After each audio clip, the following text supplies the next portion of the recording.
Hello, people. Question. Have you ever noticed how much attention words get nowadays?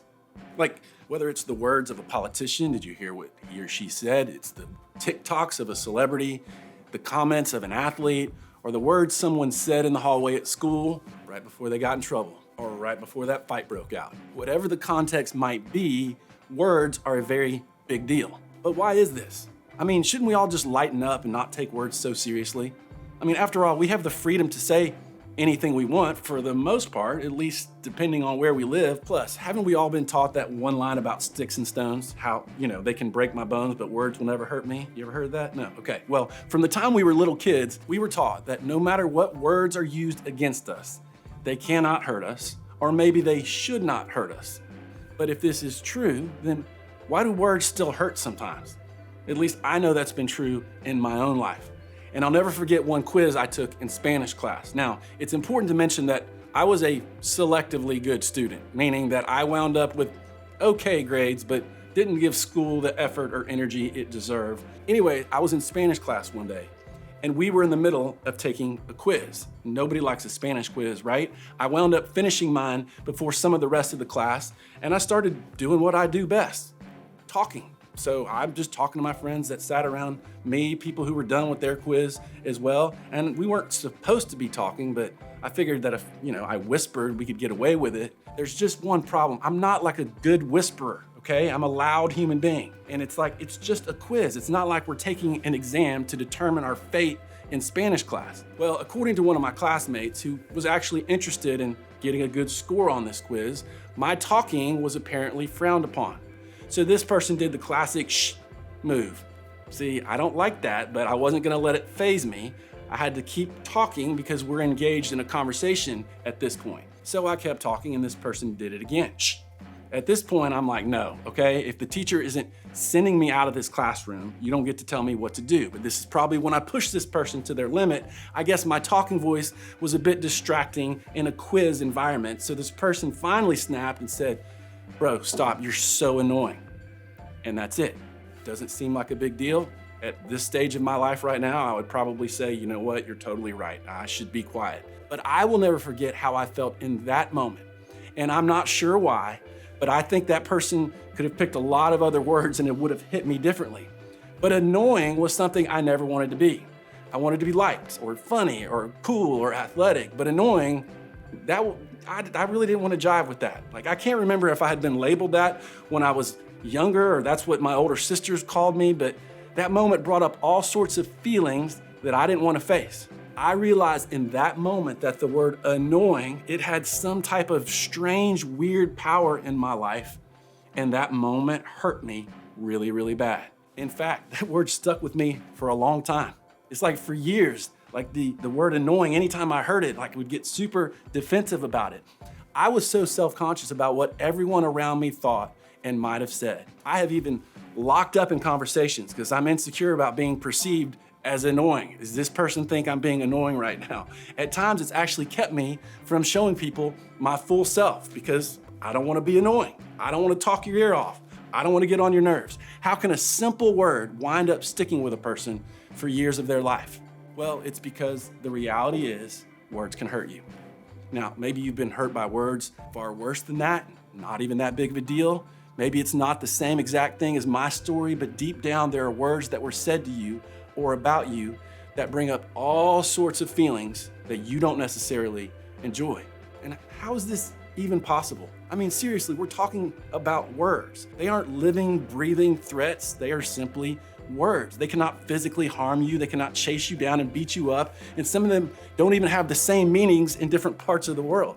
How can a word truly be a problem? Well, here's the thing. It's not usually words that are the problem. It's the way we use them. See, words in and of themselves don't necessarily have the power to hurt us, not all of them, but the way you and I use words can be really harmful. See, we use words that cut other people down just for the sake of getting a few laughs. Or we crack sexual jokes, or we make degrading comments about someone because it helps us fit in with another group of people. And sometimes those jokes become gossip, and it really is hurtful to someone else. See, we watch people that we look up to use derogatory or hurtful speech, so hey, we think it gives us permission to do the same thing. But in the process, we discover that our words are actually shaping the way we think and feel about other people. And despite the power of words to hurt, there is a flip side. Words have the potential to empower other people and to build them up. Like if you ever received a compliment or an encouraging note and then all of a sudden you stand a little straighter, you're smiling, you're motivated to push forward. See, words can be life-giving. Maybe a text from a friend when you were going through a tough time, or a comment on a test you crushed from your teacher, or a letter from your parent telling you how much you're loved, or an encouraging comment from your small group leader. See, words are really, really powerful. And I don't have to tell you this because you know it firsthand, but words have an impact on us and on other people. Just think about the hurtful impact words have had in our own lives or the lives of those around us.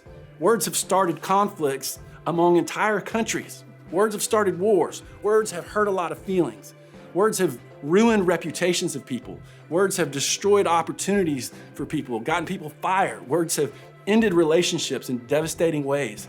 Words have caused people to actually believe their lives are worthless. Words have the potential to do a lot of damage, and they have the potential to build people up. So how can you and I be the kind of people who choose words that build people up and not tear people down?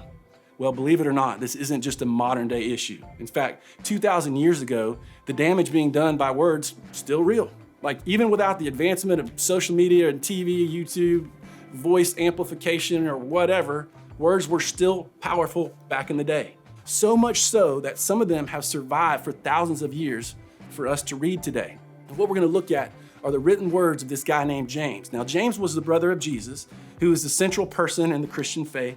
Yes, even Jesus' own brother wound up believing that he was the Son of God, which might just be the most incredible evidence that Jesus is who he says he is, because his physical brother eventually believed in him. Now, after Jesus died and rose again, James decided to write a letter telling people what life was supposed to look like for followers of Jesus. Now, his writing is direct and it's honest and it's challenging in so many ways, and that is for sure how he approached what he had to say about the power of our words.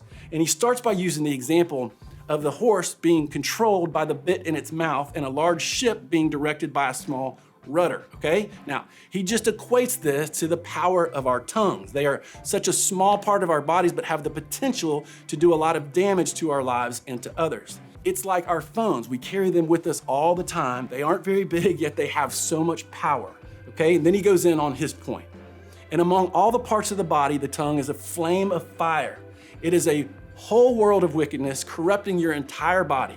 It can set your whole life on fire, for it is set on fire by hell itself. People can tame all kinds of animals, birds, reptiles, and fish, but no one can tame the tongue. It is restless and evil, full of deadly poison. Sometimes it praises our Lord and Father, and sometimes it curses those who have been made in the image of God.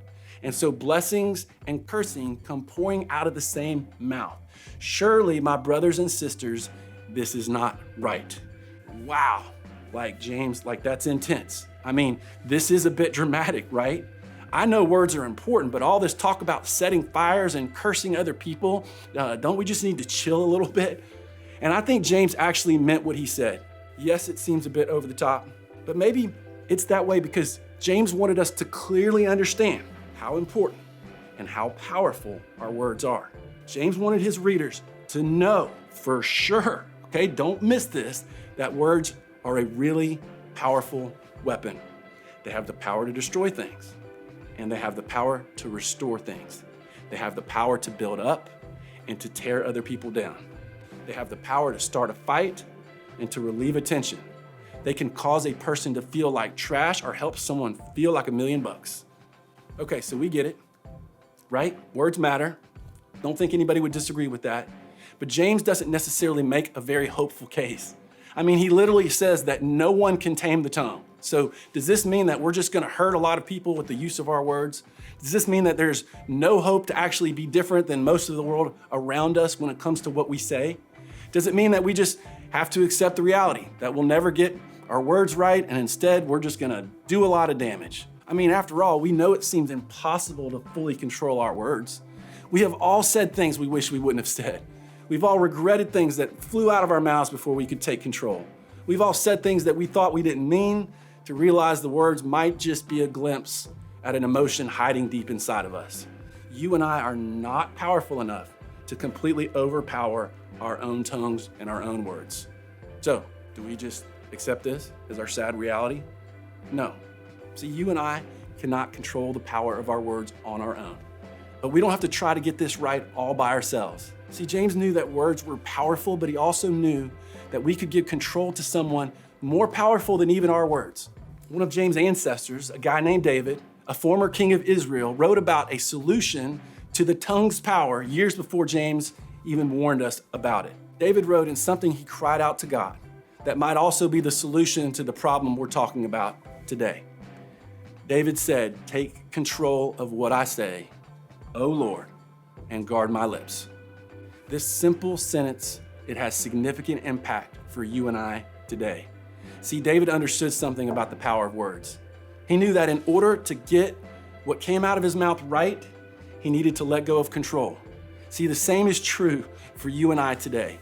If you want to get this right, it's important that you understand this. Pay attention to the power of your words. Pay attention to the power of your words, and just like David, invite God in to help you control it. See, this is a step we all have to take. According to James, the power of the tongue, it's an untamable force, at least for you and I.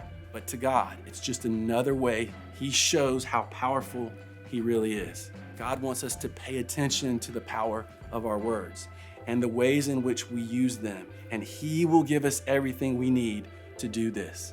See, look, regardless of whether or not you consider yourself a Christian or a Jesus follower, I think we can all agree that words have the potential to do a lot of damage.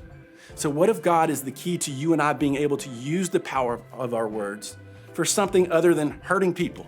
If he really is the one that can save us from regret caused by using words carelessly, or the hurt caused by us speaking before we think, wouldn't it be worth it to use the power of our words and the ways that he says are best? If we're gonna give this the attention it deserves, what steps can we take? Well, what if we all decided to pay closer attention in 2 ways this week? First, evaluate or take a real look at how you use your words. Take a look at your last 10 texts, DMs, or words you've said out loud and ask yourself, was what I said helpful or hurtful? Were my words an indication of who I hope to be? This question isn't meant to make you feel guilty or down on yourself, but it's so helpful to assess how we use our words. This isn't just about cussing, dirty jokes, gossip, or making fun of other people, although all that's important. I'm not trying to guilt you for what you say. This is more about how you use your words and why you use them the way you do. When you look at what you've said, does it sound like the person God is helping you to become? What are the words you're using saying about who is in control of your tongue? Then, once you've evaluated, I want you to take one more step. Use what God has given you to guard your words. Ask yourself, what has God given me to help me filter my words and give him control of what I say? Maybe it's implementing a commitment to never comment on a post without pausing and rereading what you've written, because God has given you wisdom to filter what you say.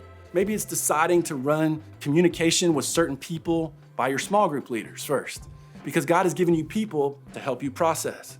Maybe it's deciding never to text angry, but instead to sleep on it, to sleep on what you have to say before you say it, because God has given you the patience you need to process. Whatever helpful tools he's given you to guard your words, use them. God will give you everything you need to use your words the way he says is best. He has put people in your life, tools at your fingertips, and a brain in your head to help you make responsible decisions when it comes to how you use your words. maybe you're here and you're not sure that you even have tools to help you guard your words. So here's a few ideas to get started. When getting a text message that frustrates you, don't respond right away. Take a few minutes to think through your response, why it's frustrating to you, and then come up with a response after you've calmed down. Ask yourself, does this situation need more words? Does it need me to add to the chaos of the situation? Sometimes less is more. Buy yourself some time to think. You know, it's common to want to snap back at parents and teachers and people at school when we're frustrated. We let emotions take over. Give yourself a few seconds to think through your responses. And get in the habit of encouraging and using your words to build people up. Think about who you can reach out to tonight to just say thank you. Just let them know how much they have impacted your life. Look, you and I won't be perfect with our words. The tongue is pretty powerful. And from time to time, we might slip up and realize that we've gotten out of control. And in those moments, we can be reminded of who needs to be in control and ask Him for forgiveness and help to get our words right the next time. He can also help us find the right words to say when we mess up so that we can approach those that we've hurt in a healthy way. When God takes control of what we say, He helps us lead, restore, apologize, and speak the way that He says is best. We need to pay attention to the power of our words. And imagine if you decided to pay attention to the power of your words. Imagine if you gave God control of what you say. Imagine if you became known as an encouraging, kind, caring person. Who doesn't want that reputation? Like, imagine if you use your words differently than most of your peers. People begin to trust you differently and to turn to you to speak truth into their lives. Imagine if your words were used by God to bring hope and healing to another person because you've chosen to give Him control instead of allowing the power of your tongue to run wild and damage others. This is what happens when you pay attention to the power of your words and lean into the ways God wants you to use them. Words are powerful. Let's be people who put that power in its proper place by using them the way God says is best. And as you head out, I want you to think about your response to this question. What is the impact of the words that I normally use? What kind of impact do my words have on the people around me?